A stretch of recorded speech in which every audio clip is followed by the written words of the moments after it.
On the 26th of January, 1788, the city of Sydney was founded by the first fleet of British convict colony ships and established the entire east coast of Australia as the British colony of New South Wales. British colony ships continued to spread along the coast of Australia, settling in Hobart, Tasmania in 1803, Newcastle in 1804, Launceston in 1806, Brisbane 1825, Perth 1829. In fact, it wasn't until 52 other towns were established, settled, and moved into that Melbourne was finally founded in 1835. There are 96 towns or cities in Australia that have a population greater than 10,000 people. So why is it that Melbourne and Sydney have the biggest rivalry of them all? Is it just because they're the two biggest cities in Australia? Is this rivalry based in history with no evidence to modern Australians? Or do we still feel and act on this rivalry to this day? Or do we really just love each other and this is all just one big misunderstanding? Let's find out.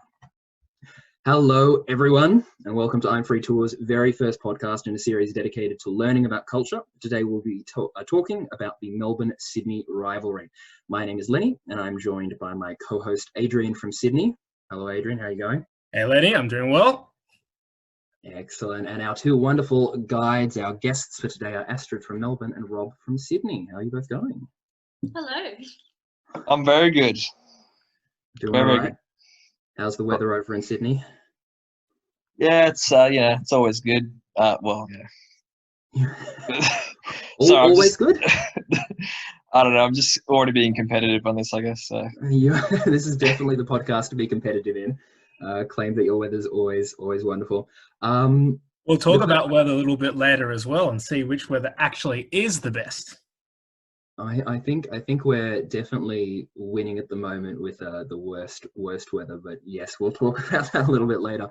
But the question that I wanted to pose to you guys right from the beginning is this rivalry real today, or is it just something based in history? Are we actually rivals in modern Australia? I would answer yes. Yeah. And why so, Rob?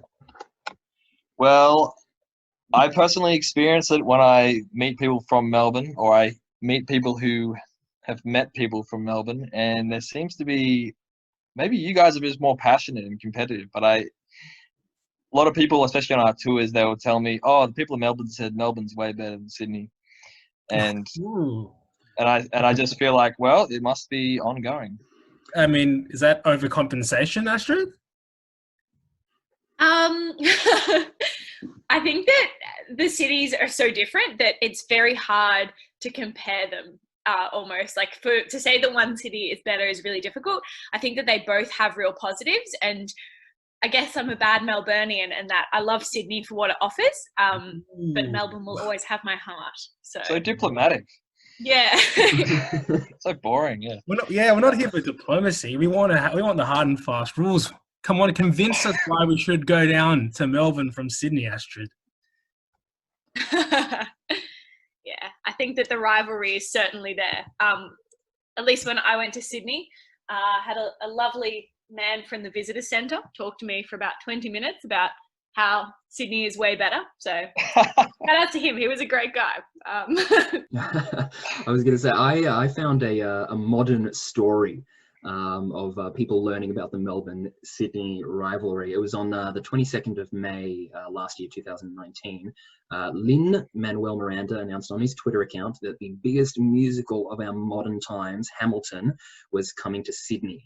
It's planned for March 2021. Wow. It's the very first version of the musical to come to the Asia Pacific region. For those of you who don't know who Lin-Manuel Miranda is, he's a writer, actor, director, composer, producer, pretty much it does everything. He composed the music for Moana, Disney movie, which is a popular one. He posted a really nice video about Hamilton going to Sydney, and then 2 days later he wrote a tweet saying, I am ... newly aware of the intensity between Sydney and Melbourne. Which I think was a very diplomatic way to respond to it. Now, there's no way to know what messages he received through his personal DMs, but I do have a couple of tweets that I'd love to, or replies to his video that I'd love to read out from his Australian fans. Please do. Paula Cassis says, so happy, but really disappointed at the same time. Melbourne is the theatre capital of Australia. Should have premiered here first. Just saying. From Nicola, we have, it's intense, mate. Melbourne is the arts capital, though, and Sydney's just ... shrug emoji. That's coming from someone from Brisbane. Well, I'm not surprised. There's Queenslanders also hate us. Yeah. Bit of Valid opinion. bit of Brisbane bias there. Renee Pope Munro said, not coming to Melbourne is criminal because theatrical national heart versus moneyed wasteland, but I am still screaming. And last one, Joshua Apter said, I mean, in your defense, Melbourne has an actual thriving theatre and nightlife, so we're probably already booked. Can I just say, Letty, I'm not sure if this is representative of what the Australian fans felt, but coming from a Melburnian who found these, they seem to be paying out Sydney quite a lot.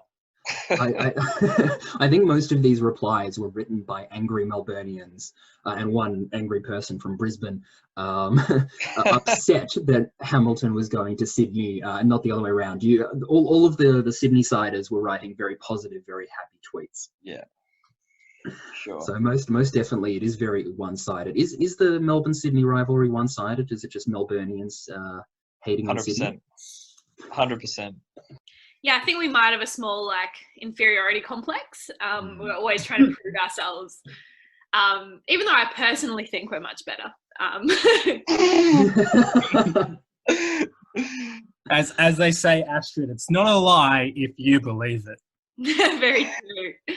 I guess we don't have, a beautiful bridge and a lovely opera house to show off to the world. So we try to make up for it with stuff like our shows and our laneways and our culture. So we're always fiercely arguing that. Yeah. Well, the last person did have a good point saying that we're probably already booked. And to be honest, that is kind of true. I mean, Harry Potter and the Cursed Child, which is set up in Princess Theatre, is meant to be there they've booked out the theatre for 4 years with an expectation that they will need to book it out for an additional 2 years above that. So that is one of our 3 major theatres, one of the only 3 large theatres that could fit the crowds required for Hamilton that is booked out for the next six years. Wow. So we are a little bit booked at the moment. I don't know what I would prefer, Harry Potter or Hamilton. A little bit of a hard choice. This is not the first time in which the Sydney government has pushed and paid quite a bit of money to get a musical to go to Sydney before it comes to Melbourne. And in this case, I'm pretty sure Hamilton will only be in Sydney and it won't come to Melbourne. Matilda, the musical. Oh, wow. Yep. Went to Sydney first. Yep. I Sydney watched government it. paid lots of money. And it was a lovely, very great production. It was wonderful when it did Yep. manage to finally come down to Melbourne, yeah. I mean, personally, I love musicals. I mean, Sydney's got the Capitol Theatre, the Lyric Theatre, a couple other small theatres scattered around the inner city. I don't know. I was a little bit annoyed when it was only going to be in Melbourne, Harry Potter and the Cursed Child. But then I thought, of course, they put it in 2 parts. They just want to, make sure you stay in Melbourne long enough to actually start liking the city a little bit. That's my opinion. Wow. Adrian going hard, man. That brings me to another point. Which city is the theatre, the arts capital of Australia? What does Sydney have that Melbourne doesn't have, and what does Melbourne have that Sydney doesn't have in terms of arts? We have more people who, when you meet them, you'd be like, you probably did drama at school. But in saying what that, makes you say that? I feel like it's an insult. I don't know. Is it the Sydney siders' personality? Are they more are Sydney siders more dramatic, more theatrical in general? Drama queens. We do like a good rant and rave every now and then. I'd say So that. what would that make Melburnians? Down to earth? For sure. I guess Sydney has a very pretty opera house, whereas Melbourne has a more functioning opera house in Hamer Hall with its beautiful round curves and its lovely concrete structure. So You're completely right, Astrid. One of the pointers that's often mentioned about the opera house is it looks very pretty, but the acoustics are pretty average at best. Yeah, the Sydney Opera House has had a few occasions where they have had to redevelop and redesign the inside of the building in order to fix up the acoustics, whereas Hamer Hall is a very boring circular building. And I would argue it has one of the best sound quality venues in all of Australia, but the Recital Centre in Melbourne is I think, by far the best architecturally designed building for sound in all of Australia. But that's coming from a very biased Melburnian. What about in terms of different forms of arts, like festivals? Who's winning in that category? Winning. Well, that's well, that's what this is all about, isn't it? Winning. Yeah. So what do you got? You guys got. I like Falls Festival. I wish that was in Sydney. I guess it's like, isn't it? Does it come to New South Wales though? Well, it goes to Byron Bay, which is pretty much Queensland. Oh, okay, yeah. Because I guess Falls is in Lawn, so it's still like 3 hours. But yeah. Yeah. Byron Bay is what, 9? I don't know. How far away is that, Adrian? Like 7 hours? But Byron Bay is at least 9-hour drive from Sydney. Oh, okay, yeah, that's actually quite far. It's kind of thinking in terms of festivals and live music and stuff. The government's kind of stance in New South Wales has damaged the industry a little bit in terms of a lot of festivals not being able to get up there or having to be cancelled because the costs are too high. But obviously, yeah, some of the things with laws are changing. And I mean, obviously there's no festivals at all at the moment, so we're all living here. And I did go to Falls Festival in Lawn on New Year's Eve and then had to come home the next day because it got cancelled. So, that was for a very unfortunate reason, though. Yeah, a very valid reason as well. So it'd be interesting, I suppose, to see what both of our cities do post this coronavirus era to still have a thriving festival and art scene. I must admit, I was really disappointed when they cancelled Vivid very early on after the outbreak, because it's probably the mainstay of Sydney's sort of art and culture sort of vibe now. You know, almost a month-long outdoor artwork, spectacle. There's all the different up-and-coming artists and just the way it puts the light and the built environment together. So that was pretty disappointing, I will have to say. Yeah, what other festivals have been cancelled in Sydney, arts-wise? How is Sydney suffering? The Biennales probably was cancelled. What's that? So Biennales means it's like an outdoor art exhibition around the city. Happens every 2 years. I think they had half of it, so it's like a month-long thing, right. And it happened at the start of March. So most likely it went for like probably 2 weeks, and yeah. Because we've had two of our biggest events of the year being cancelled in terms of the Formula One Grand Prix. Yeah. And also the Comedy Festival. Comedy Festival, yeah. Huge ones. Magic. Except Falls Festival just did announce that they are expecting and they are planning to run for the end of the year. Hey. And they'll have a big Australian lineup. So that's what we're hoping for. So we'll cross our fingers that New Year's Eve we'll be able to get a Falls Festival. Hey, that's awesome. In Melbourne. Speaking of New Year's Eve, I mean, we have I think Field Day on New Year's Day as well. New Year's Day. Yeah. So hopefully that will come around. I mean, also the Sydney Film Festival got canned. That was not a big annual event that culture related that got canned in Sydney, which is really disappointing for all the up and coming artists who sort of make their own way into the industry through smaller productions. Especially since Sydney is a UNESCO City of Film since 2010. That's correct. Given that Melbourne's a UNESCO City of Literature since 2008, I mean, which literature events are you missing out on now? That sounds so enthralling. I guess there is the Melbourne Writers Festival, which is in August. So we will find out if that goes ahead or not. But yeah, still a bit uncertain at the moment, like when big events will be going back. And hopefully we can live up to our name. Yeah. Another question that I wanted to ask, we were talking about weather earlier. Who has better weather? Yeah, I reckon Sydney. It just doesn't get as cold for as longer periods, essentially, would be my reasoning. But if you like the cold, then that's probably a good thing. Yeah, I would argue that Melbourne's weather's better because we get such a wonderful variety that within one given week you can wear all of your favourite outfits, from your summer outfits to your winter outfits. You can bring a scarf out, you could wear a skirt, so there's a lot of variety. Like in Melbourne, like I'm perpetually taking off my jacket and putting it back on again. It's a little bit more consistent throughout the day in Sydney. I've been caught out in Sydney before because Sydney has 5 Yeah. times the amount of rainfall as Melbourne does. Oh annually. yeah, And I have been in a situation where I'm in sitting summer. at a cafe and Bondi Beach in Sydney, and I look outside and it's raining so heavily, no one's even crossing the street because that quick little run across the street you will be drenched from head to toe. And I've never seen anything like that in Melbourne. You can always bank on there being like a 20-30 minute storm around 5:30 p.m. like in and around New Year's. I mean, I think that always sort of cracks me off is the amount of tourists that come on the afternoon tour wearing just like a t-shirt or shorts and like have absolutely no wet weather gear with them. And then I'll be like, I suggest you go buy an umbrella because it is going to rain later and you're going to get soaked. They look at me like, what are you talking about? The sun's shining right now. Because it's true. Sydney does have more sunny days than Melbourne. But as you said, Lenny, it just rains a lot more.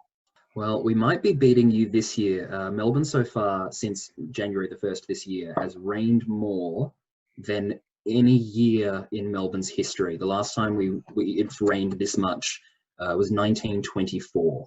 So Wow. far we're doing very well for rain at the beginning of this year, which is good for the bushfires, but wet start to the year. But the one thing that I like about the colder weather here in Melbourne, I mean, this is less applies to Sydney and more applies to further north Brisbane, but we get less dangerous animals here in Melbourne. Yep. Walking through Bondi at night time, I will not walk on the footpath. I'll walk in the middle of the road. Because if you walk on the footpath, you get all these spiders that are hanging from the trees that you walk into. Oh wow. And someone who's terrified of spiders, no octopuses, no jellyfish, no spiders, Yep. no snakes, nothing particularly too dangerous here in Victoria. But what about the Yeah. drop bears? Well, they're a Australian-wide issue. Nothing much can be done about those. So yeah, I mean Sydney's got the funnel web, which is what the most venomous spider in the world. Not sure it's I the think most, so. but it's definitely up there. It would be in the top 5, that's for sure. It is a classic question you do get asked. You're not wrong, Lenny. Many tourists come to Sydney or go on the evening tour and they're always worried, asking about all the creepy crawlies that are around, and just like to assure them that, the funnel web spider's native habitat is like a good 50 kilometers away from the city, but just to make sure, it keeps some close footwear on. Now, if you're doing a tour and you're asked what makes Melbourne and Sydney different, like what's the one thing that Sydney has that Melbourne doesn't, or that Melbourne has that Sydney doesn't, what's the first thing that comes to your head? Is it the difference in public transport? Is it the difference in Beaches. food? In beaches? That's the first thing? I say yeah. I think for me personally, I always say that Sydney is so brilliantly set up for tourism, which is something that I love. Yep. It's got the incredible sites. It's got great public transport for tourists in terms of the ferry service. You can access places like Manly. Obviously, Bondi is a bit tricky to get to, but they do have the incredible beaches. It's the picture postcard world, I suppose, that you want to visit. Whereas Melbourne, for me, is more set up for living in terms of like it's very easy to get around. It's a very flat place to be. There's a lot of culture and life in the heart of the city. Whereas Sydney, I guess, is a little bit more spread out, and there's lots happening in different areas that are quite far apart. A good point. Have you ever had a tourist come up to you and say, I just don't get Melbourne. I don't understand. I've been here for a day and a half and I don't get why people say this city is so amazing. I don't know if people say that to my face because I think they'd be worried about offending. I don't know if anyone, maybe they go up to Sydney and they say, I don't get Melbourne. I think that Melbourne is one of those cities that you've got to live. And something I really love about a place is just watching people go about their lives. There isn't necessarily, I've had a lot of people ask me, like, where can I go and get a photo that's going to show people I'm in Melbourne?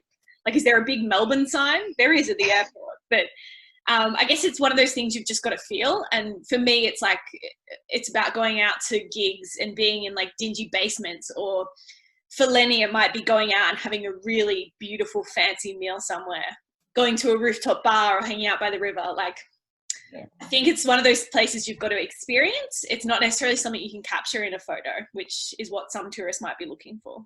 That is a problem that I often experience. People tell me, I've got one day in Melbourne. What are the like top 5 things that I have to do in Melbourne?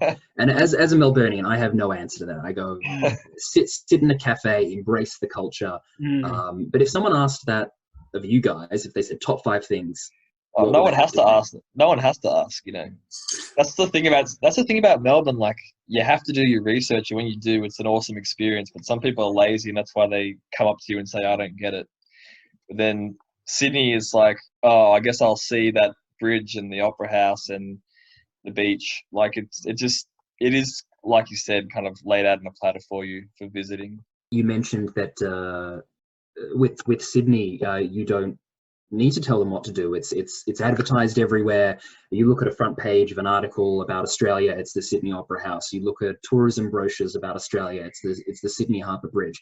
When people go to Sydney, they already know what they want to do because they've seen it everywhere. When they come here to Melbourne, they need to do a little bit more research. They need to find things out a little bit. Does that mean that Sydney is a little bit more shallow than Melbourne is? We're a bit deeper? Shallow. Oh, there we go. I mean, no, because the thing is, like, they know it's a beautiful city, but they have no idea of the diversity of that beauty. Especially like imagine how many coastal walks there are in Sydney that no one's ever heard of. The secluded beaches. I think for me, I always just say Sydney is an outdoors city, and Melbourne's more indoor city. And I would agree with you, Rob. I mean, it's something I always say is that Melbourne's got that really nice cultural sort of laid back, take in the atmosphere, as you referred to, Lenny, type of vibe, whereas Sydney has so many things to do out and about that's really accessible from the city. It's only like 1 hour to Palm Beach or 1.5 hours to the Blue Mountains. Or like 2 hours down to the south coast, and there's so many things you can do along the lower North Shore, and so many things you can do in the eastern suburbs, and we do get twice as many overseas visitors, and that's one of the things that we've mentioned earlier. It's in your face, but there's so many things that you ask us guides or you ask the locals to find out. Everyone knows about the Bondi to Coogee coastal walk. It's kind of that mainstay that you got to do, but a lot of people wouldn't be aware of, say, the one from Watson's Bay up to the lighthouse, which is just as spectacular and sort of off the beaten track, and you get that sort of real local feel to it. One of my favourite parts about Melbourne is Chinatown area. I really like that red structural to the whole scene of the area. I think, I was going to say this is going to be very controversial, but the Chinese food in Melbourne is a little bit better than Chinese food in Sydney. No way. That is very interesting because different cultures from around the world gravitated to different cities. Like, for example, there's a much larger Japanese population in Sydney than there is in Melbourne, but there's a much larger Lebanese and Greek population in Melbourne than there is in Sydney. So there's definitely, depending on which city you're in, you're able to get more authentic cuisine of different cultures based on just historically where those cultures have moved.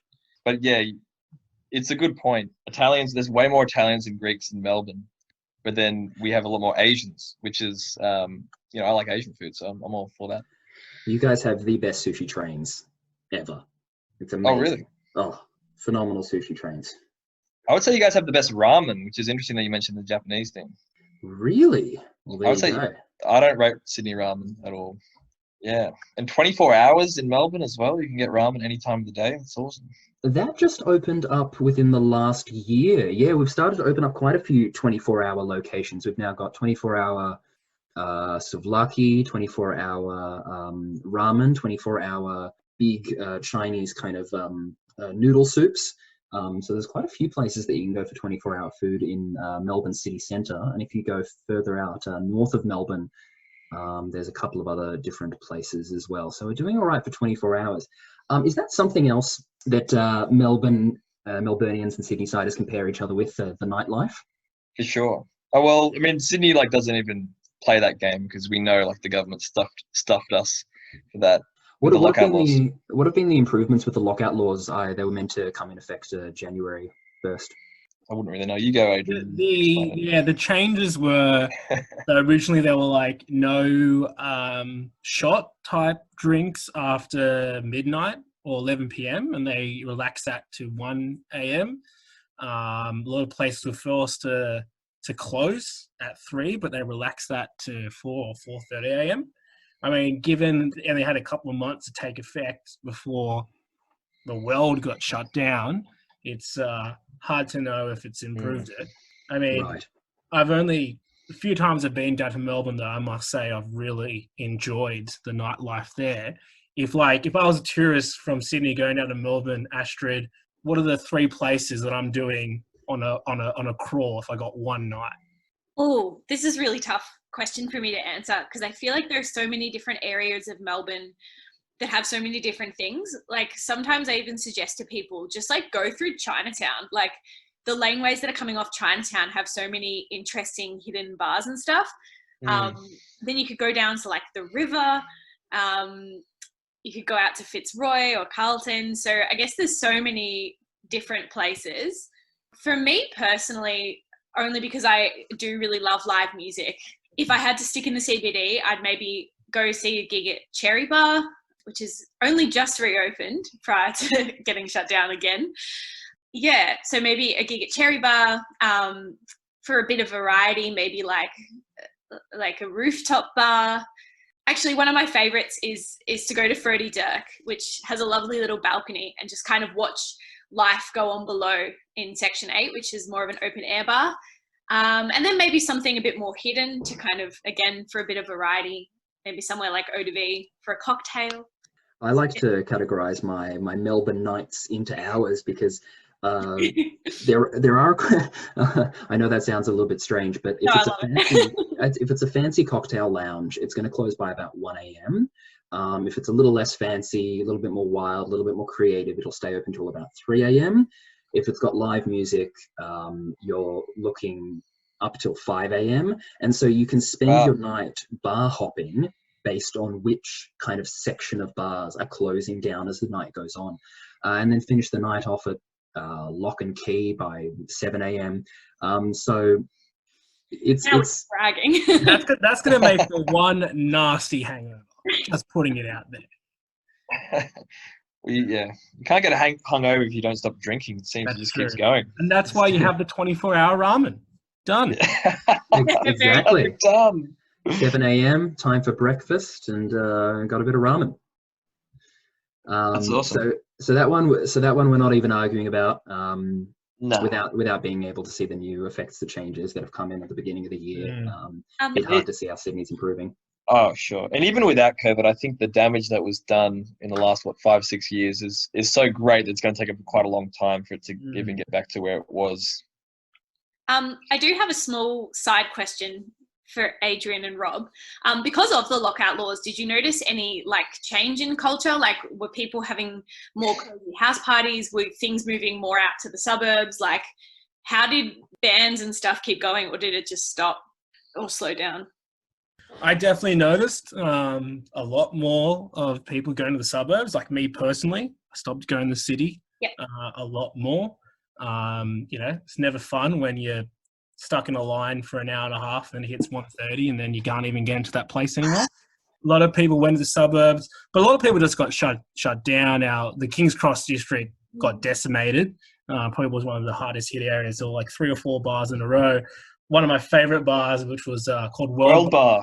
World Bar, yeah, World Bar, Rob. World Bar, mates. So it was probably one of the first places I went to when I turned 18, and you used to get these teacups from World Bar, where it would be the teapots, yes. Yeah, the teapots, yeah, and you get 8 shots in one teapot with cocktail teapots. And you just buy one and you literally just drink it by just pouring the tea into your mouth. And it was just iconic, rite of passage for people going to King's Cross. Yeah.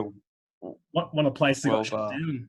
Yeah, all these clubs were closing, and a lot of parties were opening up in warehouses in the inner west. And there was a huge increase in that, and that's sort of kind of what I drifted towards. areas just outside the lockout laws, like Newtown, they became like the King's Cross of the new King's Cross. Like I remember going to Newtown, and I remember I would see all the same people that I would have seen normally at King's Cross. I was like, you never would have hung out in Newtown, but you're here now because of the lockout laws. And it was a very interesting change. You guys are making me like nostalgic for Sydney, which is odd. Oh, Wellbar was so good, man. I remember when I was like 18, I went there like every night, 7 days in a row or something. Yeah. Yeah. No, it's a good cool. question, Astrid. Lockout laws have had effect. I think it's, as Lenny said earlier, it's pretty fair to say that Melbourne probably wins the nightlife over Sydney. Another thing that you probably win is coffee. I have many tourists on my tour who've been to Melbourne already who come up and they'll say like, oh, the coffee is good here, but it's not as good in Melbourne. And it makes sense because you do pay more for your coffee in Melbourne than you do in Sydney. On average, 9 cents more for a medium cup. Get what you're paying for. You get what you paid for, but I mean, why? Why the coffee? What's so important? Are you trying to wake yourself up because you have these monotonous lives that you have to get through? Like, well, what is it? Being a tour guide is very difficult. You need as much coffee as you can to get through the day. I think it is entirely all due to our Italian influence here in the city. In fact, something that we do in all of Australia, I think we've grabbed a lot of amazing things from different cultures around the world, and it may be a little bit arrogant me saying this, but we take stuff from other people's culture and then we reinvent it and kind of make it even better in this Australian version. And I think coffee is one of those things that we grabbed from Italy, from the huge influx of Italian migrants that came after World War II in the 1950s, and developed it in a way that Italy just hasn't. Italy is very traditional in terms of their coffee. Yeah. And Melburnians, young, hipster. Not progressive enough, that's right. Trying to make the most of it and developing it into something new and really, really interesting. Do you have any last thoughts about Sydney-Melbourne rivalry, Rob and Astrid? Because I think there's definitely the settle has not been scored. It's not been scored just yet, and there's a few more rounds to go, and we'll probably come back to in part 2. For any final remarks? Sydney's Chinatown is much better, and I disagree with you, Adrian, 100%. We'll have to speak about this further off air. Hey, Melbourne's Chinatown, you're going to get hit by a car. You're walking around, Sydney's one is this nice little pedestrian street. It's bigger as well. It's sort of just expanded. And Sydney has like 5 unofficial Chinatowns, and we have the most Chinese people in Australia. So I just feel like, no, I don't agree with you, Adrian, and I feel a bit betrayed, honestly, that you said that. Well, on that note, I'll make my final thought that Melbourne's Chinatown is much better. It's so beautiful. It's so authentically Chinese in the streets, but then all the laneways have so many exciting different places to explore. And I just think it's the most brilliant place in the world, especially because I love dumplings. Maybe China would be better for dumplings, but if we had to go second best, I'd say Melbourne's Chinatown. And on a final note, I want to end on a bit of positivity from this rivalry. I think that this rivalry between Melbourne and Sydney has really brought out some amazing things here in Melbourne, where I often find that the government goes out of their way to do something that Sydney is not doing. Yes, that's so funny. Yeah, it's true. A bit like not relaxing the restrictions on COVID-19, but that's a different story, isn't it? Well, as soon as the Sydney government does everything. But on a different note, I was mentioning all the festivals that got shut down in Sydney, and when that was all going along, there were many government officials and as well as festival organisers that outwardly said, "Don't worry, in Melbourne, we're here to stay. If any of those Sydney festivals want to relocate down to Melbourne, just give us a call." And I often find that as soon as something happens in Sydney, whether that change is good or bad, Melbourne will turn around and say, "No, we need to be different because different than Sydney is better. And so we're going to go out of our way to change things." And I really have to thank you guys for those lockout laws in Sydney, because I really think that Melbourne didn't have those lockout laws and expanded our nightlife purely to be different from Sydney, purely from that rivalry. Yeah. And you probably took all like our refugees, like the DJs and musicians who probably moved down to Melbourne as a result of that. Well, we are the fastest growing city in Australia at the moment, and a large quantity of those people moving are actually young people from Sydney, from Perth, from Brisbane going, nah, I wanna live my life. I'm excited. I'm gonna move down to Melbourne. So we're having a huge influx of local Australian migrants from different major cities. So That's very good for you guys. We're doing all right. Well, thank you everyone for chatting with us today about the Melbourne-Sydney rivalry. Hope you enjoyed. Loved it. And I love Melbourne, for the record, guys. It's a great place. Yeah, I love Sydney too. It was really hard for me to do this. Yeah, Melbourne's not too bad, but I know where my loyalties lie. Thank you very much. Well, my brother does live in Sydney, so I am up in Sydney very often, and I do love Sydney as well. Very good. My brother lives in Melbourne. That's There crazy. you go. Wow. There you go. Okay, well, thank you everyone for joining us on our very, very first cultural podcast. I hope to see you again next week. Thank you very much. Thank you very much, Thanks, Rob. Lenny. Thank you very much, Astrid. Thank you very much, Lenny and Adrian, for hosting us. Our pleasure. See you next week.